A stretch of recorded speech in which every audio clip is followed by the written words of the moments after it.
Doctor గారు, ఏమిటండి complaint? ఏం లేదమ్మా, ఈయన వారం 10 రోజులుగా భోజనం చేస్తున్నట్లేదు. ఇలాగే 2-3 రోజులు గడిస్తే ప్రాణానికే ప్రమాదం. ఈ ఆకలి బ్రతుకులు మనకెందుకు? గుక్కడి విషం తీసుకురండి, ఇంటిల్ని పాది ఒకేసారి కన్ను ముద్దామని చెప్పాను. తప్పమ్మా, చనిపోవటం సమస్యకు పరిష్కారం కాదు. మీ కుటుంబాన్ని మేమంతా కలిసి పోషిస్తాం. మా చేతుల్లో శక్తి ఉడిగిపోతే ఏ చేతులతో అక్షరాలు దిద్దిస్తున్నామో అదే చేతులతో మా విద్యార్థుల ముందు భవతి భిక్షాందేహిని యాచిస్తాం.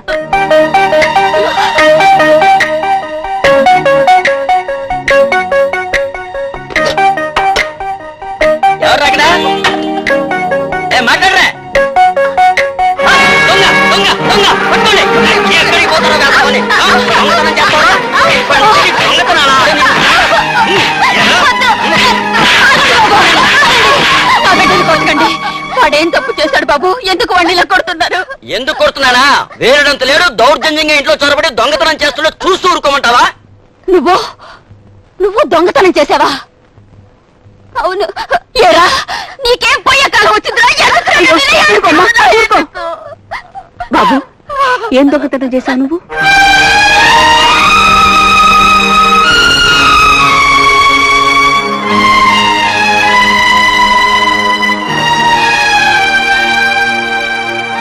అన్నం తినకపోతే మా నాన్న చనిపోతాడన్న భయంతో ఈ అన్నం దొంగతనం చేశానండి.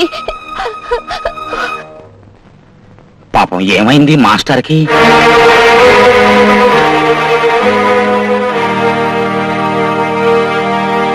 బతకలేని బడిపంతుళ్ళ ఆకలి కేకలు ఇప్పటికి వినిపించాయా జరాసంధరాయుడు?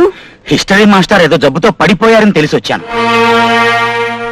ఏదో జబ్బు కాదురా, ఆకలి జబ్బు. ప్రపంచంలో ఏ వైద్యుడు నయం చేయలేని జబ్బు, మందు వేయలేని జబ్బు. మీలాంటి ధనవంతుల మూలంగా పేదవాళ్ళకొచ్చే జబ్బురా. రాజేశ్వరి, సొంత చెల్లెలివయ్యుండి ఈ అన్నయ్యని 10 మందిలో ఆడిపోసుకోవటం న్యాయమా? అన్నయ్య, నువ్వు దుర్మార్గానికి నియంతృత్వానికి అన్నయ్యవురా. నేను మంచితనానికి మానవత్వానికి చెల్లెల్ని. నువ్వు నేను ఒకే అమ్మ కడుపు పంచుకున్నందుకు సిగ్గుతో తలంచుకుంటున్నాను. రాజేశ్వరి, ఏమిటి నేను చేసిన తప్పు? ఏమిటా? ఆలు దిద్దించే మాస్టర్ని అమ్మా ఆకలి అనిపిస్తున్నావురా? నాలుక మీద సరస్వతిని, ముఖంలో బ్రహ్మదేవుణ్ణి పెట్టుకున్న ఉపాధ్యాయుల్ని ముష్టి వాళ్ళని చేస్తున్నారు సార్ మీరు. రేపటి పౌరుల్ని సమాజానికి ఇచ్చే ఒక బడిపంతులు బిడ్డ ఈ రోజు నీ మూలంగా దొంగగా మారాడు. వాడు చేసిన దొంగతనం ఏమిటో తెలుసా సార్? పిడికేడు మెతుకులు. తన తండ్రిని బతికించుకోవడం కోసం పరమేశ్వరుడి రూపంలో ఉన్న ఆ పసివాడు దొంగగా మారాడు. దానికి నేనెలా బాధ్యుడవుతానయ్యా? నువ్వే బాధ్యుడివి. మనుషులంతా ఒక్కటేనని, మానవత్వమే వాళ్ళ కులమని చాటి చెప్పే మాస్టర్లు పస్తులుంటే నీ ఇంటి కుక్కలా బతుకుతున్న వీడు 2 పూటలా తిండి తింటున్నాడు. ఒక్క ముద్ద ఆ నెత్తురు కూడి తిని చూస్తే దాని రుచి నీ నాలుక తగిలితే అప్పుడు కదులుతుందిరా నీ రాతి గుండె. ఇన్నాళ్లు విద్యార్థుల భవిష్యత్తు దృష్టిలో పెట్టుకుని కన్నీళ్లను కడుపులో దాచుకుంటున్న మమ్మల్ని నిర్లక్ష్యం చేస్తున్నావు కదూ. సమ్మెనే ఆయుధంతో అధికారం అనే నీ అహంకారం మీద ఎలా దాడి చేస్తావో చూడు. ఇటువంటి పరిస్థితుల్లో మీరు సమ్మె చెయ్యాలని నిర్ణయించుకుంటే కళాశాలను మూసివేయడం తప్ప యాజమాన్యానికి మరో ఆల్టర్నేటివ్ లేదని మనవి చేస్తున్నాను. సమ్మె చెయ్యాలన్న నిర్ణయాన్ని ఉపసంహరించుకోకపోతే జరగబోయే తీవ్రమైన పరిణామాలకు మీరే బాధ్యత వహించవలసి ఉంటుంది. ఇట్లు ప్రెసిడెంట్ అండ్ కరెస్పాండెంట్. మాస్టారండి. ఏం బాబు? బజార్లో గొడవలు అవుతున్నాయని అక్క గాజులు అమ్మడం మానేసింది. ఫీజు కట్టడానికి డబ్బులు కావాలి. డబ్బులు కావాలా? నువ్వు ఇక్కడే కూర్చో, నేను ఇప్పుడే వస్తా. సంతకం చేయండి.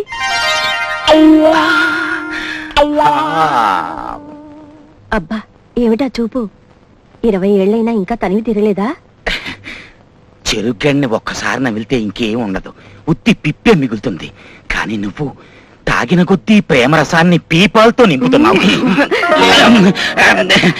ఏం లేదు మాస్టారు, భానుమతి కంట్లో నలకబడితే నాలికతో తీయబోయాను, మీరు వచ్చేశారు. నేనొచ్చింది మా కన్నీటి చరిత్రగా ముగింపు చెప్పుకోవటానికి లేండి. ఇదిగోండి సమ్మె నోటీస్. సమ్మెలకి మేం భయపడతామా సూర్యం మాస్టారు? పాపం మాస్టారు ఆకలితో వచ్చినట్టున్నారు. ఓ 10 రూపాయలు ఇవ్వండి, భోంచేసి ఇంటికి వెళ్తారు. ఒక్కరి కడుపు నింపితే ఆగే ఉద్యమం కాదమ్మా మాది. మా సహనాన్ని పరీక్షించకండి. విద్యార్థులకు విద్యతో పాటు సంస్కారాన్ని కూడా నేర్పే అధ్యాపకులే తిరగబడితే చిట్టి చీమలకు ఉక్కు పంజాలు మొలిచి అవి మీ చరిత్రనే చీల్చి చెండాడుతాయని గుర్తుంచుకోండి. చంపుతామని భయపెడుతున్నావా పంతులు? మా చేతుల్లోని బెత్తాలు పిల్లల్నే కాని మీలాంటి పెత్తందారులను భయపెట్టలేవని నాకు తెలుసండి. కానీ ఆ బెత్తమే ఏనుగును లొంగదీసే మావటివాడి చేతిలోని అంకుశమంతా పవర్ఫుల్ గా ఉంటుందని మీరు గుర్తుంచుకోండి. నేనన్నం తిని కుడి చేయి విదిలిస్తే ఆ ఎంగిలి మెతుకులు తిని బతికే నువ్వు. రాయ్ గారు, జాగ్రత్తగా మాట్లాడండి. మీ ఎంగిలి మెతుకులు మేం తింటం లేదండి, మా నోటి దగ్గర కూడా మీరు తింటున్నారు. అవును, తింటున్నాను. ప్రభుత్వం ఇస్తున్న గ్రాంట్స్ ని మీ ఖజానాలో దాచుకుని మమ్మల్ని పస్తులు పడుకోబెడుతున్నారు. నిజమే. అయితే ఏం చేయగలవు నువ్వు? ఈ సత్యాన్ని సమ్మె ద్వారా మేము ప్రజలకు తెలియజేస్తాం. పంతులు, నేను జరాసంధరాయుణ్ణి. నన్ను 2 ముక్కలుగా చీల్చిన మళ్ళీ ఒక్క ముక్కగా అతుక్కోగల కెపాసిటీ ఉంది నాకు. నాతో పెట్టుకుంటే ఉప్పు పాత్ర ఇస్తాను. ఖబర్దార్. రక్తపు కూడు తినమరిగిన నీకు మా పంతులు ఆకలిలా తెలుస్తుంది. ఏసీ రూముల్లో మెత్తని పరుపులు వైదొల్లే నీకు మా ఇళ్లలో ఎలగని కుంపట్టేలా గుర్తొస్తాయి. ఉంచుకున్న దాని కౌగిట్లో తీరని కామంతో కులుగుతున్న నీకు మా ఎండే డొక్కలేలా కనిపిస్తాయి, మా ఆకలి కేకలేలా వినిపిస్తాయిరా. ఏం కూసావురా నువ్వు?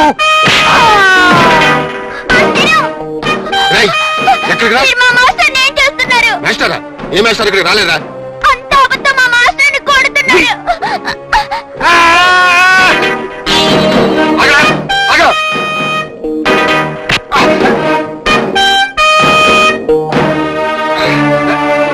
వాట్? మా నాన్నగారు జరాసంధరాయుడి ఇంట్లోకి వెళ్ళాక మళ్ళీ బయటికి రాలేదా? ఇప్పుడే వస్తున్నాను.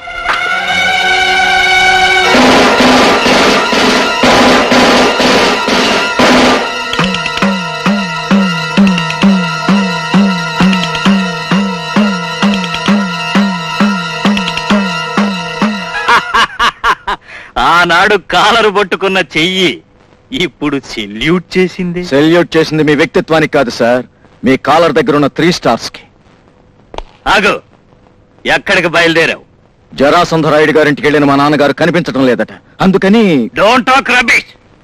పోలీసు వృత్తి చేసుకుంటున్న నీకు నాన్న అన్న అంటూ సెంటిమెంట్స్ ఏమిటి? పెద్ద బజార్లో గొడవలు జరుగుతున్నాయి, అక్కడికి వెళ్ళు. సార్, రాయుడు గారు. No more arguments. Do as I సే.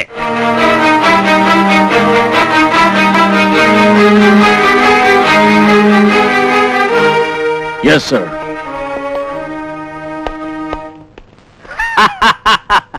ఏరా, ఎలా ఉంది మన కొత్త యూనిఫామ్? వాటర్ ప్రాబ్లం కదండి, సైడ్ కాలువలో మురికి నీటితో ఉతికేసి ఉంటారు, కంపు కొడుతుంది. Shut up. సార్, తమ రావడంతో మళ్ళీ న్యాయానికి కొత్త ఊపిరి వచ్చేసినట్టుంది సార్.